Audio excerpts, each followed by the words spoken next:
Bus stop horror. On July 20th, 2023, 21-year-old Miss Wang left her home in Banqiao District, New Taipei City, heading to a bus stop near Exit 2 of Xinpu MRT Station on a humid summer afternoon.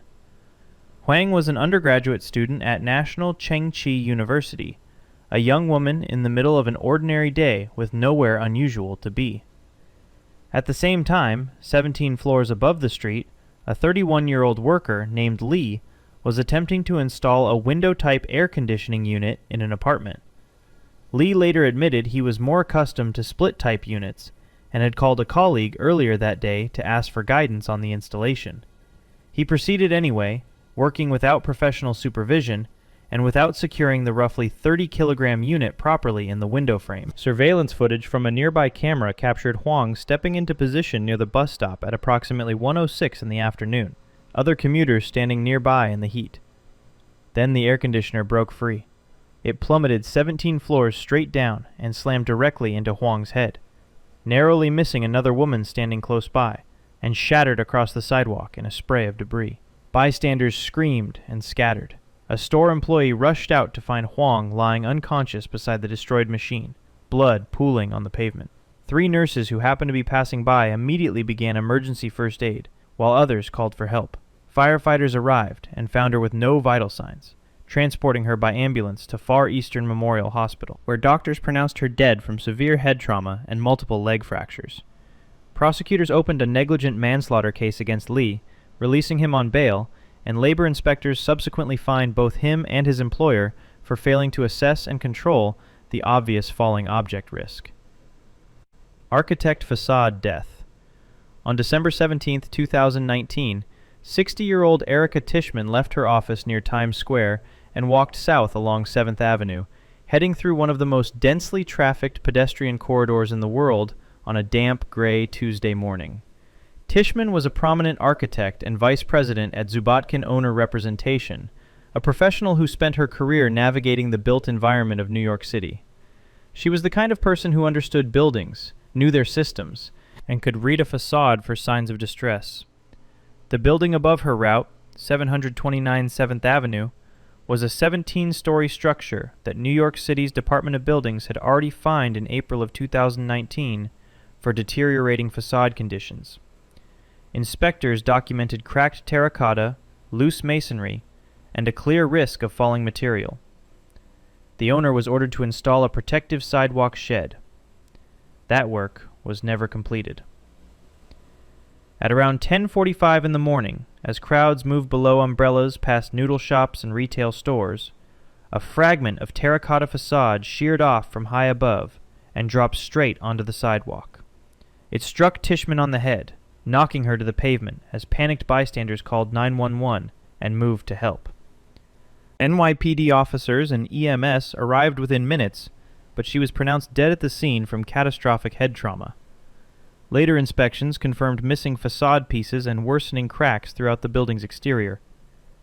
The case triggered intense public outrage, renewed enforcement of facade inspection requirements across New York City, and a wave of litigation questioning why a fined and cited hazard was allowed to hang over thousands of pedestrians for months without being remediated. Home Depot twins.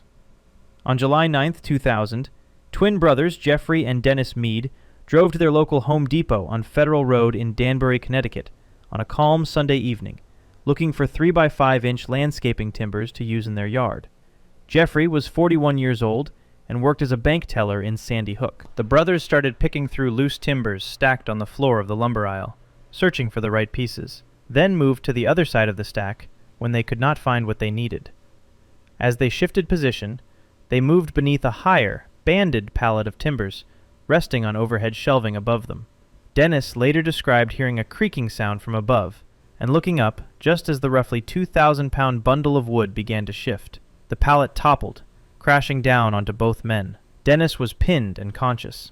Jeffrey was buried beneath the full weight of the collapsing stack, taking the force of the fall directly.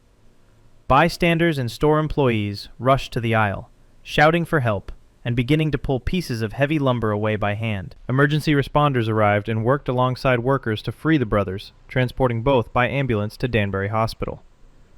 Jeffrey Mead was pronounced dead from multiple blunt trauma injuries. Investigators later determined the falling bundle had been resting on a foundation of stock, a configuration safety experts criticized as dangerously unstable in a customer area. Attorneys for the Mead family prepared a wrongful death lawsuit, citing the store's failure to safeguard shoppers from industrial-scale weight stored directly above them. By the way, if you find this informative, I cover stories like these regularly. Consider subscribing if you'd like to see more. Now back to the video. Wilderness tree death. On August 30th, 2022, 34-year-old Thomas Bernier Villeneuve, a Canadian citizen and experienced backpacker, made his way along the Elk Lake hiker-only trail in Olympic National Park in Washington state, settling into a designated wilderness campsite as the day wound down. The area sat within terrain that had been significantly altered by the 2018 maple fire, which burned through organic material and root systems across a wide swath of parkland, leaving behind standing trees whose underground support had been silently compromised. The Washington Trails Association had noted the fire-damaged zone as an area of heightened hazard, warning that trees could fall without obvious warning even years after a blaze, particularly when root systems had been weakened below the surface. Bernier Villeneuve set up his tent at the remote campsite, miles from roads and far from any rapid medical response. At some point that night, one of the compromised trees fell without warning, crashing directly onto his occupied tent and delivering catastrophic blunt force trauma in an instant. Nearby hikers used an inReach satellite emergency device to send an alert to the National Park Service, reporting a visitor fatality at the campsite. Due to the darkness and the extreme remoteness of the location, rangers were unable to reach the site until the following morning, August 31st, when a helicopter team flew in to confirm that Bernier Villeneuve was dead, and to recover his body for transport to the Jefferson County coroner. Park officials issued a statement of condolence and reminded visitors that fire-damaged zones present ongoing, hidden risks of falling trees, even in calm weather, and even when no storm has passed through. Wedding tree collapse. On December 17, 2016, 61-year-old Margarita Mojarro stood in Penn Park in Whittier, California, beaming in her dress as her daughter Patty's wedding party gathered beneath a towering eucalyptus for family photographs. It was about 4:30 in the afternoon, the ceremony already complete, and the mood was celebratory as photographers arranged clusters of relatives beneath the tree's broad canopy. Among those close to Mojarro was a 3-year-old niece, positioned nearby as the group settled in for portraits. Without any warning sound or visible warning sign, the roughly 70-foot eucalyptus uprooted and came down onto the gathered crowd. The tree's massive trunk and branches swept through the group, pinning people to the ground as screams filled the park and others ran for help. Los Angeles County fire crews responded and worked to cut and lift branches, freeing trapped victims one by one. Mojarro was pulled from the debris with critical injuries and pronounced dead at the scene. Several other members of the wedding party were injured in the collapse, including the 3-year-old niece, who suffered devastating brain trauma and was rushed to a trauma center in critical condition. Investigators and arborists later examined the site, finding the tree had been growing on a steep slope with a 20% grade, and subsequent lawsuits alleged that overwatering by the city had destabilized the root system, and that officials failed to act on the known hazard despite prior inspections. In 2020, the city of Whittier agreed to a tentative $28 million settlement with Mojarro's family, one of the largest payouts ever recorded for a tree fall death in California. Tribeca crane collapse. On February 5, 2016, 38-year-old David Wicks left his Upper West Side apartment and walked toward his office in Lower Manhattan, making his way along Worth Street near Church Street in Tribeca, as a cold, snowy Friday morning got underway. Wicks was a Harvard-educated computer trader who had immigrated from Prague, a respected professional known to colleagues and neighbors in his building.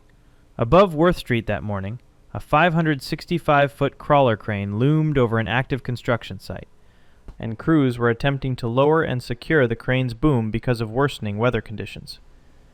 Gusts had been building and snow was falling. The effort came too late. Just before 8:30 in the morning, the crane tipped and collapsed along Worth Street, its 330-ton boom sweeping through the block, crushing parked cars, clipping building facades, and scattering pedestrians in every direction. Wicks was struck and crushed by the falling steel structure, killed instantly in the street as debris filled the surrounding area. 3 other people were injured in the collapse. 45-year-old Don Kojima suffered head and leg wounds.